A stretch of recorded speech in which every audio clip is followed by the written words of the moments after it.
manages to cut off pieces of his own arm to feed to Warren. Warren asks him where he got it from. Deadpool decides, probably should. Wolverine and Phantom X jump in, cutting and shooting up as many of the guards as they can as they ride the bodies of the guards down into the chambers of the evil facility. The horsemen then all walk out and bombard both Wolverine and Phantom X with everything, killing them. Or did they? As Phantom X has once again misdirected them. Eventually, Wolverine, Phantom, Deadpool, and Warren all recover enough to get to the core chamber where Apocalypse is. And inside, they find Psylocke standing in front of a child. She raises her blade to her teammates, informing them that they will not touch a hair on this child's head. Wolverine steps forward. Okay, Bets, he's down. And Angel tells her, man or child, you cannot allow him to live. He isn't a child. He is a bloodthirsty monster. Psylocke stops him there. No, Warren, he is a child, a mutant child, and if we kill this boy for what he might do, then what does that make us? Heroes who stopped the Armageddon. How can you be certain of that? Angel and Psylocke begin to go to blows, and he shouts, Logan, do it! So Wolverine pops his claws. The child cries, and even Deadpool is stunned. What do they do? This is a child. Wolverine can't do it. Betsy's right, Warren. We can't do this. So Warren gives up swinging at both of them, and he walks to the child himself. The child begs, I won't do anything wrong. America's plastic makers are investing billions in new technologies and creating plastic products that are more recyclable, durable, and dependable. For a better tomorrow, we're focused on making plastics better today.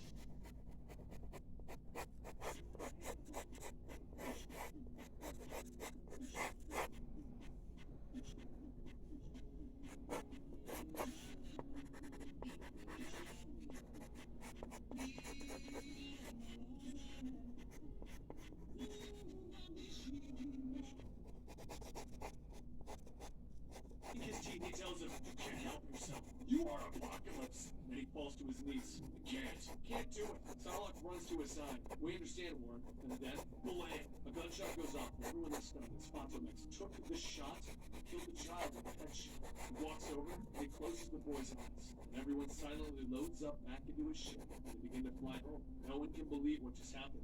They killed the child. They killed him in cold blood for trying to be naked. Who is Phantom X? Well, he was born into the world. Using its unusual technology, he was brought into adulthood within a month of real-world time. The world is a product of the Weapon Plus program, and it is a high-tech, self-contained research facility. And after Wolverine, Phantom X, and Captain Marvel destroyed it, it came into Phantom X's possession, and he controls the entire facility. His home. But while he was gone on his last adventure, something happened to it. It changed into something else. And Phantom X began trying everything in his power to purge out the warp that had been placed into his system. He would kill the person who had been put in there, and that person would also be attempting to kill him. He then crawled out of the shrunken facility and left it contained. Meanwhile, in Cavern X, the home of the Uncanny X-Force, Deadpool calls a meeting because he wants to talk. He wants to talk about what happened. They killed a kid. Wolverine is the first to stop him. You joined us in the I don't know, Logan. This isn't what I signed up for. Wrong. This is exactly what you signed up for. To the letter. We took on something terrible for the good of the entire world.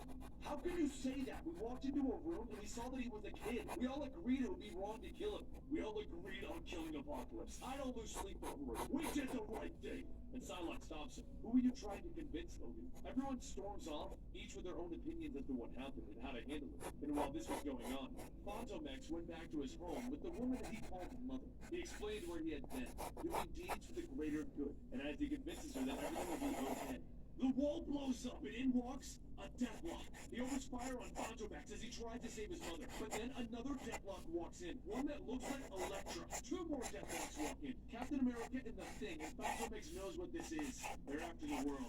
He begins jumping around them, trying to take out two of the greatest superheroes in the Marvel Universe. But since they are now slower cyborgs, he's able to get one over on them. Deathlock, Captain America, then slips away and grabs the world, while Phantom X is distracted by Deathlock Spider-Man as Spider-Man is holding his mother. Don't hurt her, he yells out to him. And then, Deathlock Spider-Man snaps her neck. Phantom X jumps in, grabbing him, and he flings him into Deathlock Captain America. They both go through a wall, and Phantom X tells Eve, his computer system, to find Wolverine and get exports on this. He then jumps down to fight them even further, only to see Deathlock Hawkeye waiting for him. With a single arrow, he destroys Phantom X's house, seemingly killing him, and then all of the Deathlocks leave with the world at their possession. Phantom X managed to get to his ship though, and he got away just as everything exploded, and now he's bouncing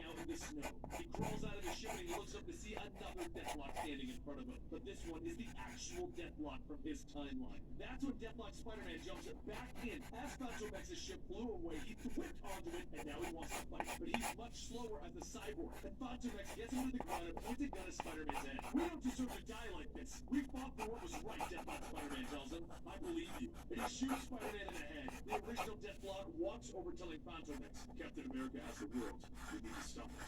The cyborgs begin running towards Father as they are calling him, telling him that they have the world, they will save him. And Fantomex shows up out of nowhere, opening fire on them. You had the world. With Fantomex's bullets and Deathlock's help, they manage to take the world back from the cyborgs. Fantomex looks down at Captain America's shield that he acquired during the fight, and he asks Deathlock if he'll be keeping it, because, you know, he can use it for a new museum that he has to build. That's when one of Fanto's ships lands, and he applauds. Thank you all for coming so late, but we don't really need you now. The door opens up and out steps the Deathlock versions of Angel, Wolverine, Deadpool, and Psylocke. These are not my friends, Fanto says as he dodges more bullets, and he makes a break for it. He and Deathlock make it to a cliff, and Deathlock asks him, can you fly? No, me either. And they jump off the side of the cliff. Fanto grabs onto Deathlock, and he jumps down using Captain America's shield to break their fall, and they break into the lake down below. Then another ship lands, and out steps Deadpool, Wolverine, Angel, and Psylocke, the real current time versions. Deadpool looks over at Fanto and he tells him, you have no idea how close the boat was. Oh? If we were gonna leave you to die or save you. Wolverine then tells Wade to shut it and asks Lake Hugh what the story is. So Fanto explains that Mr. Robot Guy and him are holding an unconscious cyborg Captain America and the fate of the world in their hands. They load the cyborg Cap into the ship and Fanto explains what they're after. After explaining why he didn't destroy the world the first time that he and Wolverine stopped it, they patch into cyborg Captain America's thoughts and they see who's controlling them. In an alternate future, a program known as Operation Deathlock was started, and every hero that they dropped was changed into a Deathlock added to their numbers. The heroes had become their own judge, jury, and executioner. They welcomed the change, and in the end, everyone was a Deathlock. The plan had succeeded. So Wolverine demands to know why they came back in time their plan had worked, and Cyborg Cap explains, because of Apocalypse. Angel tells him that is impossible. They killed Apocalypse. Why send back an army of Deathlocks to kill Fantomex? He's the one that killed Apocalypse. And Fantomex interrupts, stating the obvious. None of this matters. They can kill Father, they'll end this. So where is Father? Cyborg Cap then tells him, deep in the world, where he always is. So Fanto decides that it's time to kill the future. And he moves out to the desert, which is the perfect place to expand the self-contained laboratory known as the world. They walk inside, and Fantomex locks them in and shoots the lock. Why did you do that? Do you think it'll lock even tighter? Psylocke asks him. It works in the movies. He tells her they walk deeper inside. Then they split up to cover more ground. The team ends up fighting against the defenses and the cyborg versions of themselves. And it's Deadpool that finds the Father. And as he prepares to kill him, takes a knee in front of him, and the Father refers to Deadpool as his favorite son. Meanwhile, Fantomex has found his way into a lab within the world, the one where his own project is being kept, the one that he's trying to keep secret from X-Force and Father. He needs to ensure that it will remain safe. But that's when he sees a line in the computer coding, one that states, I know what you've been working on, and now I know where it is. Fanto is confused. How could Father have tracked him unless he's been misdirected the whole time? He turns around, holding his gun out into the face of Deathlock, the person that was supposedly following him to help him. Deathlock then begins to change into the cyborg version of Fantomex. He's been misdirecting himself the whole time. Fanto thinks to himself, it's a little off-putting to be misdirected, and he begins to fight against his own future cyborg self. Luckily, that's when Fanto's own experiments begin to activate. Weapon 15, Ultimaton, and it blasts the evil Fantomex. Then Cyborg Wolverine jumps in to keep fighting Fanto. He shouts out for Ultimaton to seal up the lab, and that's when he gets clawed in his back. Back in Father's room, though, Deadpool is watching what's happening on the computer screen, and Father tells him, Fanto is a spoiled child, and you are the proper heir to everything. As they watch Fanto die, Father tells Deadpool, your father is so proud. He'll get a cake for this week, and a kiss in the forehead as they take you in. Deadpool thinks to himself, yeah, that's gonna be odd. Wait a second. Did that creepy old man just say he was planning on kissing me and tucking me in? No, that doesn't sound right. He turns around, cutting off Father's head, as he calls him the creepy uncle. With the dead father, all of the Deathlocks vanish because that timeline doesn't exist. Everyone meets back up at the edge of the world, and Deadpool arrives with Father's bloody head on the end of his sword, telling everyone, he was a loafer. Then, as the original Deathlock looks into the deep depths of the world, Phantomex tells him it's time to go. There's nothing to see here. So what was Phantomex working on that he needed to protect? Well, the world has the technology to create super soldiers and clone individuals. And deep down inside, Phantomex is raising his own clone of an individual. Someone named Insabarnu. Or you may know by his more common name, Apocalypse. Wade Wilson, also known as Deadpool, is in an army base snooping around. He calls back to inform Wolverine that there's nothing here, and Wolverine tells him, keep looking, bub. Meanwhile, Deathlock, the original cyborg individual, has joined up with the X-Force, and is discussing the objects in Phantomex's museum with him, while Psylocke is helping strengthen the walls within Warren's mind. You see, a long time ago, Apocalypse came, and he turned Warren into one of his horsemen. The persona is known as Archangel, or Dark Angel, is of pure evil, and is now locked within the mind of Warren. It's Psylocke that daily goes in and strengthens the hold on Archangel, because she fears that if she removes him, she'll do damage to Warren's mind. That's when Wolverine comes over and wakes her from a trance. They have a mission before them. Deadpool stops answering his comms, and Wolverine thinks that they need to go retrieve it. They break us out of the base, and they hide on the outskirts of it, while Psylocke sends an astral projection of herself inside. She walks right into the main chambers where she sees the villain of Maul.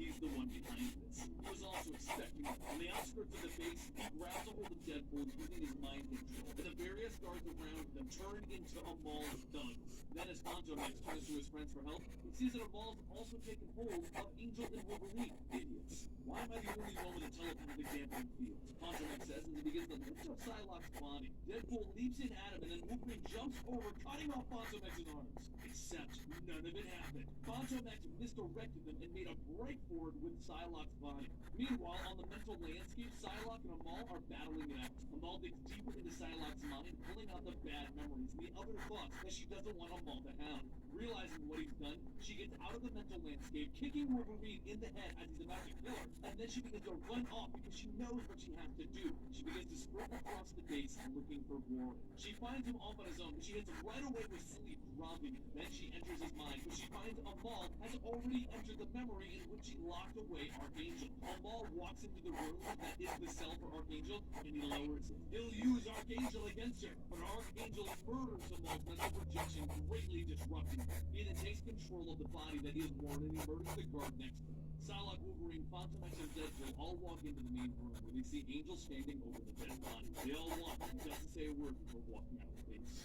A few short days later, Amal heads over to a well-known journalist to let him know that he has information on a certain X-Man and a certain Avenger who are both working for a Black Ops team murdering people. The journalist tells him that that would be a bad day to be a mutant. Amal leaves behind footage of Wolverine and Angel murdering the guards on the military base. News of this travels up to the newspaper chain of command, and as it turns out, Warren Worthington owns that newspaper.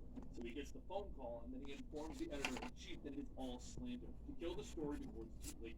He then walks over to the edge of Cavern X, with Psylocke telling him that he's due for his session, and then he ignores her and leaves. So Psylocke rushes over to inform Wolverine of this potential problem. The editor is quickly discovered as missing, and the journalist seeing this realizes what that means for him, so he begins trying to upload the files so that everyone can see what he's discovered. But it's too late. Archangel is standing behind him, demanding to know where he got that information from. Wolverine comes crashing through a window and begins to fight it out with Archangel, and Archangel throws Wolverine out the window, and then he lets him fall to the street down below. He then chases the journalist up to the rooftop, and as he goes in for the kill, Psylocke hits him with a mental blade, knocking him unconscious. She then wipes the journalist's memory